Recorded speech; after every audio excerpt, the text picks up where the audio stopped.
Well, there is still a widespread belief out there, particularly on the right, that business interests are basically conservative. Now, you could argue about whether that was ever true. It's certainly not true now. The opposite is true. The ideological gap between the leaders of America's most powerful corporations and, say, the Democratic Party is basically non-existent. They agree on everything. Now, having failed at the ballot box in 2016, the left is using other means to make the outcome of those elections irrelevant, in fact. Nowhere is this clear than on the subject of the Second Amendment. There is a constitutional right to bear arms. It's in the Bill of Rights. Number two, in most states, there's not a lot of enthusiasm for restricting the Second Amendment. Voters don't want it. Doesn't matter.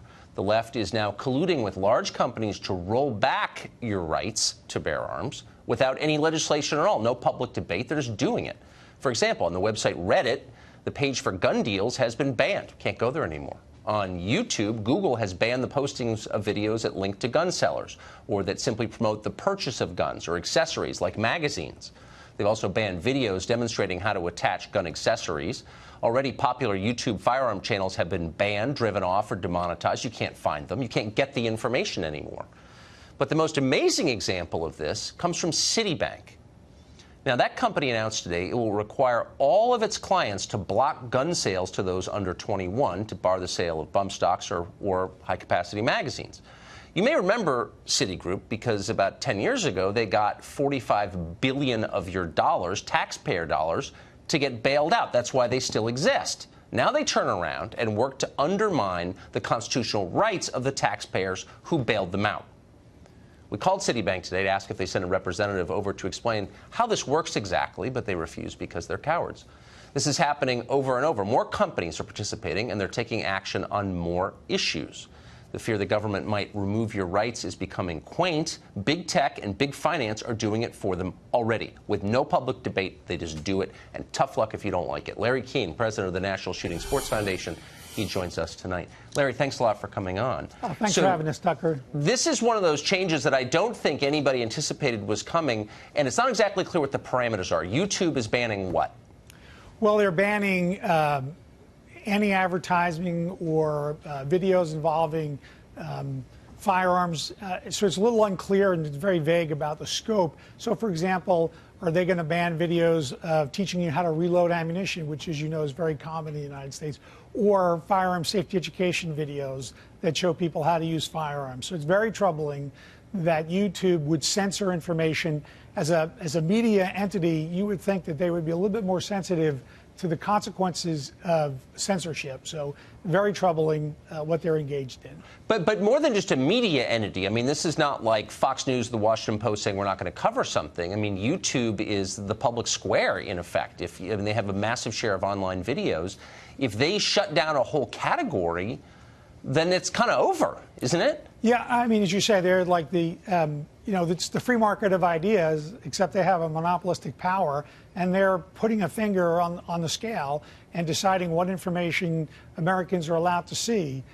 So they're suppressing First Amendment rights, and at the same time, they're suppressing the Second Amendment rights by preventing people from gathering or acquiring information about a completely lawful activity. And firearms are protected by the Constitution of the United States. So it's deeply troubling, and I think that the public is going to be very upset about it. And we're certainly going to be talking to members of Congress to have oversight hearings to find out exactly what these social media sites are doing and how they're abusing their monopolistic power on information to advance a liberal anti-gun agenda. Republicans seem to think this is the example of the free market, but there's nothing free about this market at all. It's controlled. Larry, thank you. I appreciate that. Pleasure to spend time with you. Thank you. Antoine Seawright is founder and CEO of Blueprint Strategy, and he joins us tonight. Antoine, thanks for coming on. I'm sure you agree with the aims of Citibank and of YouTube and of Facebook, and I mean, you share the same politics as most CEOs of these companies. But does it feel strange for you as someone on the left to find yourself encouraging corporate power shutting down ordinary people? The left was never for that. Why are they for that now? Well, before I'm on the left, before I'm anything political, Tucker, I'm a human being.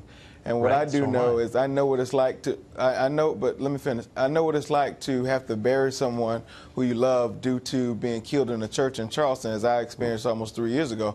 I also know what it feels like to see a do-nothing Congress and elected leaders across this country, both at the national and local level, not act after we've had these senseless shootings, mass shootings we've had in this country. So I appreciate the courage of the business community, business leaders who have stepped up to say, you know what, if Congress in Washington, D.C. does not want to do anything, if General Assemblies across the country do not want to do anything, then let's lead by example. Let's be on the right side of history and do something that the people we serve want to do. Because the truth of the matter is, so you agree with our corporate masters that democracy is stupid, and why would you wait for actual voters to weigh in here? Tucker, I am not going to use the language of corporate. I'm not going to use the language of elite opinion. Are you going to let me finish, or are you going to continue? No, I'm just asking you. I guess you don't. We don't believe in democracy anymore. You have to let me.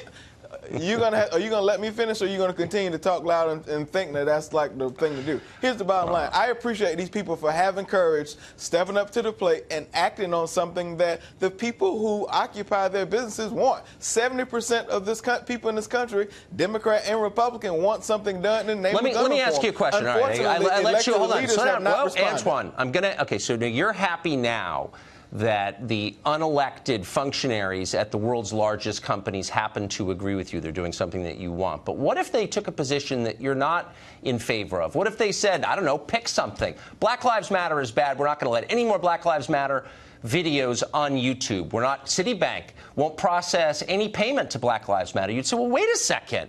You control all credit cards, you control all videos, and you shut this down. Maybe you might feel differently. Can you see why there's perhaps a flip side to this?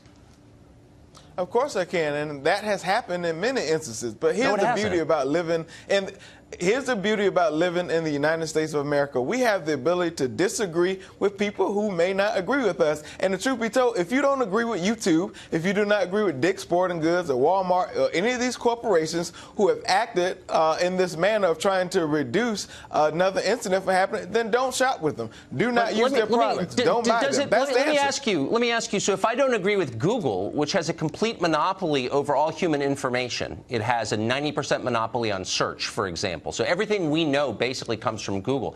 If I don't agree with them, I don't really have a lot of places to go. I mean, nothing against DuckDuckGo. As a liberal, does this level of corporate power, this concentration of power in the hands of a very small number of rich people, that doesn't bother you at all? Well, I'm not a liberal. I think I'm Antoine C. Wright, a person who has a political opinion, number one. Does it bother you? Number two, I agree with corporations who are stepping up to the plate, answering the call that some of our elected officials do not have the courage to do. Could there be a downside to settling problems when the richest people in the world get together and say, we're going to impose this on a society? That's better than having elected officials vote to do something through the democratic process? Is that what you're saying? What I'm saying to you, Tucker, is the fact that we are 3 years from Charleston, 6 months from Vegas, a month or so from Parkland, and I don't know how long from some of the other mass shootings we've had, and nothing has been done in the name of trying to change the conversation. So therefore, Tucker, you know as well as I know that if a small group of people get together, that number will grow and something can be done. And I think that's what's happening. When a small group of billionaires decides to shut down speech, corporations are going to be on the right side of history. Okay, yeah, we'll see. Antoine, thank you. Appreciate it. How about reasonable people, Tucker?